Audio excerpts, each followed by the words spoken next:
Hello दोस्तों, मेरा नाम है विपिन वर्मा और आप सभी का स्वागत है नॉलेज एसपी की एक और नई वीडियो में।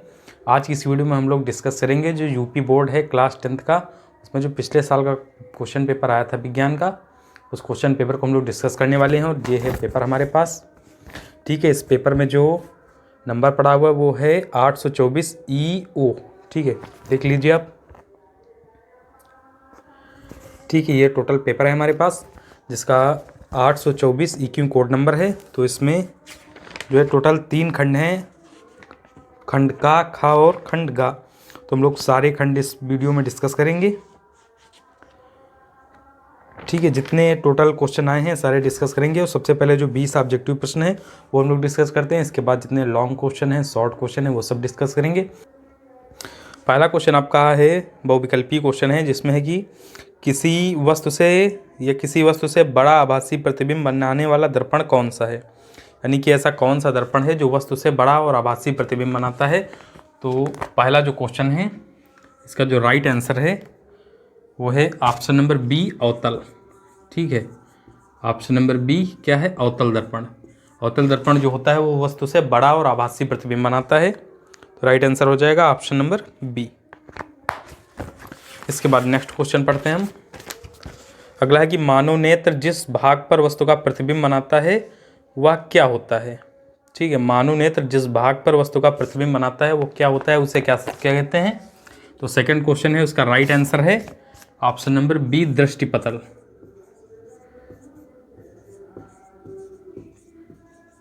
तो जो दृष्टिपटल होता है इसके ऊपर जो वो नेत्र होती है मानव की, वो प्रतिबिंब बनाती है। तो क्वेश्चन ऐसे आ सकता है कि दृष्टिपटल, मानव नेत्र के दृष्टिपटल पर क्या बनता है। तो राइट आंसर है कि प्रतिबिंब बनता है। इसके बाद तीसरा क्वेश्चन है, श्वेत प्रकाश का कौन सा रंग कांच के प्रिज्म से गुजरने पर अधिकतम विचलित होता है। देखिए, जब श्वेत प्रकाश रंग, देखिए ऐसा समझिए आप कि जैसे ये कोई प्रिज्म है, थोड़ा बड़ा बनाते हैं। देखिए, अगर ये कोई प्रिज्म है, अगर इसमें से अगर हम कोई श्वेत, एक होता है श्वेत रंग मतलब सफ़ेद रंग। ठीक है, श्वेत रंग की अगर कोई किरण पास हो रही है यहाँ से, उसके बाद वो अपने 7 रंगों में विभाजित हो जाती है। इसमें जो लिखा है कि सबसे ज़्यादा विचलन किसका होता है, तो सबसे ज़्यादा विचलन होता है बैंगनी रंग का। ठीक है, तो जो तीसरा क्वेश्चन है इसका राइट आंसर क्या हो जाएगा, ऑप्शन नंबर बी। ठीक है, तीसरे में बी, बैंगनी। उसके बाद चौथा क्वेश्चन है कि एक विद्युत केतली से होकर प्रवाहित होने वाली विद्युत धारा को यदि दोगुना कर दिया जाए तो उत्पन्न ऊष्मा कितनी हो जाएगी। देखिए, ये थोड़ा सा जो है इसका आंसर तभी आपको आएगा जब आपने फार्मूलों को याद किया होगा। फार्मूले अगर नहीं याद है तो यह क्वेश्चन आप छोड़ सकते हैं, 4 नंबर नहीं कर पाएंगे। तो तीसरे क्वेश्चन में क्या बोला है कि अगर विद्युत धारा को दोगुना कर दिया जाए तो उत्पन्न ऊष्मा क्या हो जाएगी। देखिए, अगर विद्युत धारा जो ऊष्मा संबंध होता है वो संबंध क्या होता है, H बराबर I² RT, ये संबंध होता है। तो अगर अब इसमें कह रहा है कि अगर हम इसको दोगुना कर दें तो ये कितनी हो जाएगी, ये बताना है। ठीक है, देखिए आप एक थोड़ा सा नॉर्मल समझिए, जैसे कि I के स्थान पर हम शुरुआत में 5 एम्पियर मान के चलते हैं। ठीक है, और इसका गुणनखंड जो है 1 1 दोनों को मान सकते हैं। प्रतिरोध 1 है और टाइम जो है वो भी 1 सेकंड है। 1 × 1 तो यहाँ से कितना आएगा, 25 आ गया ना। तो अब इसमें कह रहा है कि अगर हम धारा को दोगुना कर दें, यानी 5 का दोगुना कितना हुआ, 10। ठीक है, धारा को अगर हमने दोगुना कर दिया, 10 कर दिया, स्क्वायर है और R और T के मान सेम है, 1 × 1, तो यहाँ से कितना आ जाएगा, 100 आ जाएगा। तो पहले 25 आ रहा था, अभी 100 आ रहा है। तो कितने का अंतर आ चुका है, 25 × 4, यानी कि 4 गुना हो जाएगा। तो राइट आंसर क्या है, ऑप्शन नंबर बी। ठीक है, ऑप्शन नंबर बी नहीं होगा, राइट आंसर है ऑप्शन नंबर सी, 4 गुना। ठीक है, तो ये कौन सा क्वेश्चन है, ये चौथा क्वेश्चन है। और चौथे क्वेश्चन में राइट आंसर क्या है, राइट आंसर है 4 गुना।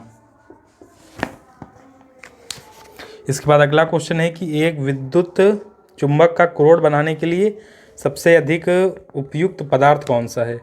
तो जो विद्युत चुंबक बनाने के लिए जो सबसे उपयुक्त पदार्थ होता है वो होता है नर्म लोहा। ठीक है, कैसा पदार्थ चाहिए, नर्म लोहा चाहिए। तो इसमें मुलायम लोहा दिया हुआ है ऑप्शन नंबर बी में। तो राइट आंसर है ऑप्शन नंबर बी, मुलायम लोहा। इसके बाद 6 नंबर क्वेश्चन है, निम्न में से कौन सा आरेख सही है। तो देखिए, ऐसे आप देख रहे होंगे जो सी नंबर है।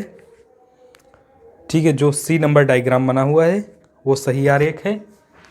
ठीक है, 6 नंबर क्वेश्चन है।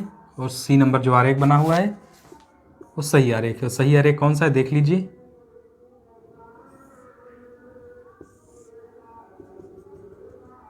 ठीक है, ये जो आरेख बना हुआ है ये सही आरेख है और यहाँ पर एप्पल मिल रहा है। सातवां क्वेश्चन है, विद्युत मोटर एक उपकरण है जो परिवर्तित करता है। तो विद्युत मोटर जो है किसको किस में परिवर्तित करता है, 7वां क्वेश्चन है और राइट आंसर है ऑप्शन नंबर डी। ठीक है, वैद्युत ऊर्जा को यांत्रिक ऊर्जा में परिवर्तित करता है। जो विद्युत मोटर आपने देखी हो, जो आपके घरों में पंखे में लगी होती है, तो उसमें क्या करते हैं हम विद्युत ऊर्जा देते हैं, यानी इलेक्ट्रिसिटी देते हैं, तो मैकेनिकल एनर्जी यानी कि यांत्रिक ऊर्जा में परिवर्तित हो जाती है वो। ठीक है, जो घूमती है ना तो उससे वो क्या होती है, यांत्रिक ऊर्जा में परिवर्तित हो रही होती है। इसके बाद 8वां क्वेश्चन है, शुद्ध वायु है। तो शुद्ध वायु क्या होती है, एक समांगी मिश्रण होती है। 8 नंबर में है, ऑप्शन नंबर ए हो जाएगा। शुद्ध वायु क्या होती है, एक समांगी मिश्रण होती है। शुद्ध वायु एक समांगी मिश्रण होती है। उसके बाद एल्कीन पूछ रहा है, तो 9वां जो क्वेश्चन है 9 नंबर, उसमें एल्कीन सबसे पहले होता है एल्केन, उसके बाद होता है एल्कीन। तो जिसमें जो कार्बन की संख्या है वो हाइड्रोजन की संख्या से आधी होनी चाहिए। तो C3 है, तो इसमें हो जाएगा C3 और H6। अब देखिए यहाँ पर जो कार्बन की संख्या है वो हाइड्रोजन की संख्या की आधी है। दूसरे बात में बात करें तो जो हाइड्रोजन की संख्या है वो कार्बन की संख्या से दोगुनी है, तो एल्कीन है, और दोगुने से 2 ज़्यादा है तो एल्केन है, और दोगुने से 2 कम है तो एल्काइन है। इसके बाद शुद्ध जल का पीएच आपको पता होगा, इसको लिखने की आवश्यकता नहीं है, 7 होता है। अगला है 11 नंबर, आवर्त सारणी में तीसरे आवर्त में बाएं से दाएं जाने पर क्या होता है। तो आवर्त सारणी में अगर हम बाएं से दाएं जाएं, ठीक है, तो क्या होगा, परमाणु क्रमांक में वृद्धि होगी तथा परमाणु जो आकार होता है उसमें कमी आ जाती है, यानी 11 में सी सही है। ऐसा लिख लीजिए, 11 में सी सही है। क्वेश्चन आपको स्क्रीन पर दिख रहे होंगे। उसके बाद 12 नंबर क्वेश्चन है, कॉलम में दिए गए पदार्थों का सुमेल कीजिए और पदार्थ के अनुप्रयोग से संबंधित जो है मिलान करना है। इसमें का जो राइट आंसर है वो है ऑप्शन नंबर बी। ठीक है, यहाँ पर लिखना है 12 नंबर क्वेश्चन है और राइट आंसर है ऑप्शन नंबर बी। ठीक है, मिलान जो है इसमें है कि प्लास्टर ऑफ पेरिस से क्या करते हैं, मूर्ति का निर्माण होता है। तो देखिए जितने भी ऑप्शन है इसमें से पहले में सेकंड जो है केवल बी में दिया हुआ है। बी जो आप देख रहे होंगे उसमें जो सही आंसर है वो पहले का, देखिए पहले जो प्लास्टर ऑफ पेरिस लिखा हुआ है इसमें मूर्ति का निर्माण होता है। तो मूर्ति का निर्माण जिसका मतलब ए के साथ सेकंड का मिलान होना चाहिए, तो केवल बी ऑप्शन में ए के साथ सेकंड का मिलान है, तो बाकी को सोचने की आवश्यकता नहीं है, बी ऑप्शन सही है। इसके बाद 13 नंबर क्वेश्चन है कि निम्नलिखित में से मेथिल ऑरेंज को मिलाने पर कौन सा लाल हो जाता है। तो देखिए जब मेथिल ऑरेंज में हम क्या करते हैं, अम्ल मिलाते हैं तो लाल हो जाता है। तो इसमें से अम्ल कौन सा है, अम्ल है H2SO4। तो 13 नंबर क्वेश्चन है और राइट आंसर है ऑप्शन नंबर बी, H2SO4। देखिए जितने क्वेश्चन हमने कराए हैं उसमें से मैक्सिमम क्वेश्चन में शुरुआत से लेकर के यहाँ से और यहाँ पर जो है ऑप्शन नंबर बी सही आ रहा है। उसके बाद अगला क्वेश्चन है, नवीनीकरण ऊर्जा का पर्यावरण हितैषी स्रोत क्या है। तो नवीनीकरण ऊर्जा का जो पर्यावरण हितैषी स्रोत है वो पवन चक्की होता है। तो और ऑप्शन नंबर ए सही है, ऑप्शन नंबर यानी कि पवन ऊर्जा।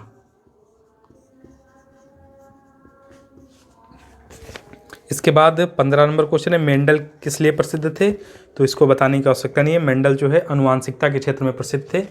आपने चैप्टर बहुत अच्छे से पढ़ा होगा, इसके क्वेश्चन जो है बहुत इंपॉर्टेंट है, आगे क्वेश्चन आए भी हैं इस पेपर में। ठीक है, लॉन्ग में आए हैं, 6-6 नंबर के आए हैं, अभी दिखाएंगे आपको आगे। अगला है कि शुक्राणुओं का निर्माण कहाँ होता है। तो राइट आंसर है ऑप्शन नंबर सी, वृषण में। इसके बाद 17 नंबर क्वेश्चन है, कूपिका यानी कि वायु कोष्ठिका कहाँ पाई जाती है। तो 17 नंबर लिखिए आप। कूपिका यानी कि वायु कोष्ठिका होती है वो जो फेफड़ों में पाई जाती है। ठीक है, वो फेफड़ों में पाई जाती है। उसके बाद अगला क्वेश्चन है, पौधों में जल के परिवहन के लिए क्या उपयुक्त होता है।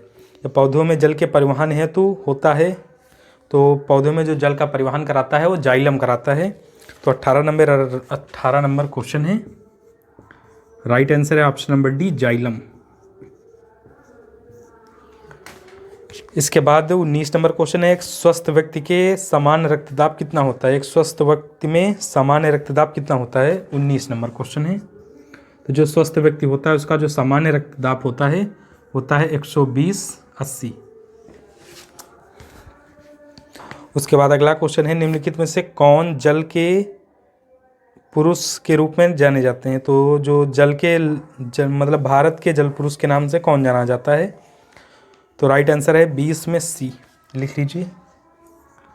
20 में राइट आंसर है सी, जिनका नाम है राजेंद्र सिंह।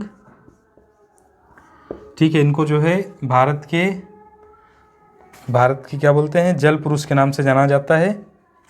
ठीक है, इनके बारे में अगर आपको जानकारी चाहिए तो मैं थोड़ी सी जानकारी भी दे रहा हूँ। इनका जो जन्म है वो हुआ था 6 अगस्त 1959 को, और इनका जन्म जो है उत्तर प्रदेश के बागपत ज़िले में हुआ था। ठीक है, 6 अगस्त 1959 को इनका जन्म हुआ था, और जन्म कहाँ पर हुआ था? उत्तर प्रदेश के बागपत ज़िले में। ठीक है, तो ये जितने सारे ऑब्जेक्टिव क्वेश्चन थे हम लोगों ने डिस्कस कर लिए। अब इसके बाद पहुँचते हैं हम लोग 21 नंबर क्वेश्चन से, जो कि वर्णनात्मक प्रश्न है।